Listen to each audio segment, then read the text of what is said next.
Do you think there's more at stake for Matthew Stafford, or is it Sean It's McVay? Sean McVay. It's not even close for me because Sean McVay has been there through all of this transition.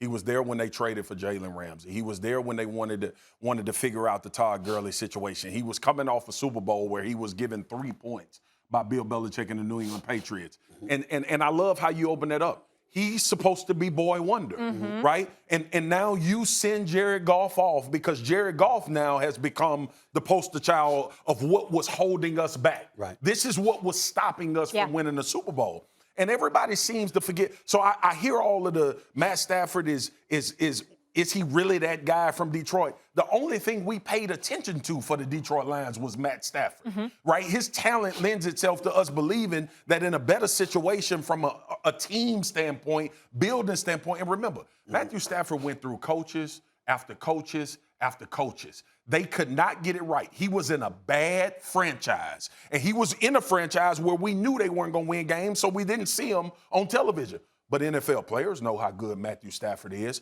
I saw him mount a 20-point comeback when I was playing against him with the Cowboys and said, he's elite. The talent is elite. That's why for Sean McVay, they've been betting. I don't want people to get it wrong, S.A. The Los Angeles Rams have been betting for the last 4 years that the particular moves that they're making are Super Bowl moves. And it is not manifested. It ain't materialized. And look, Sean McVay went up to New England and beat Bill Belichick last year. And everybody got back, oh, this is the offense. He's learning how to do these things. But he one-upped it. He said, I'm going to go get a quarterback that I feel like can go beyond the X's and O's. When I'm not on my A game, I got a guy that can overcome that. That is the thought process that he has with Matthew Stafford. We heard him talk about the trip to Cancun or Cabo, wherever the hell it was.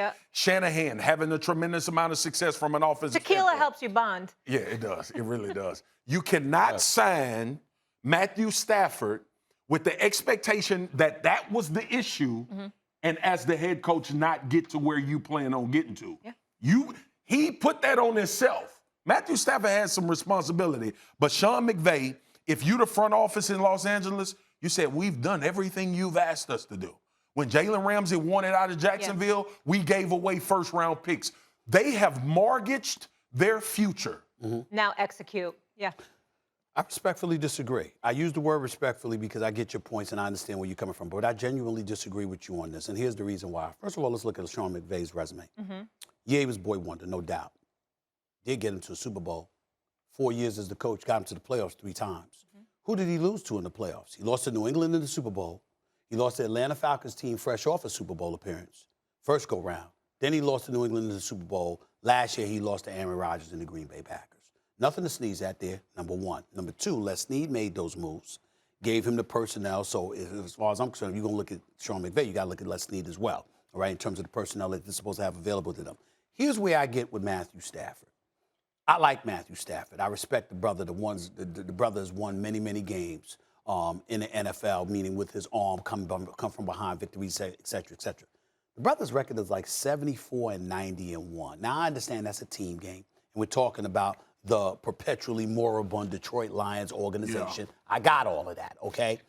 The flip side to it is that your record is still your record. In 12 years as the quarterback, you've gone to the playoffs 3 times.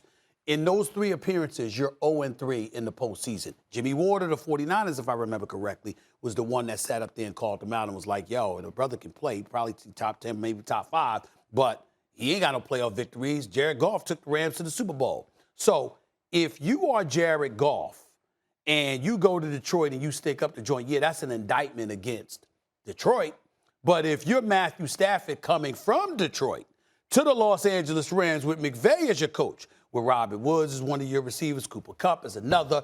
You just picked up Deshaun Jackson. I don't give a damn how old Deshaun Jackson is. If the brother is healthy, he can take the top off of any defense in the NFL. The brother can fly, okay? And you just picked up Sony Michel, okay, because Cam Akers went down. So you got a running game. You got a passing game, all right? You got a decent enough offensive line. You damn sure got an elite defense. You got a coach that no one is accused of being oblivious to what the hell is going on and has some idea about what he's doing.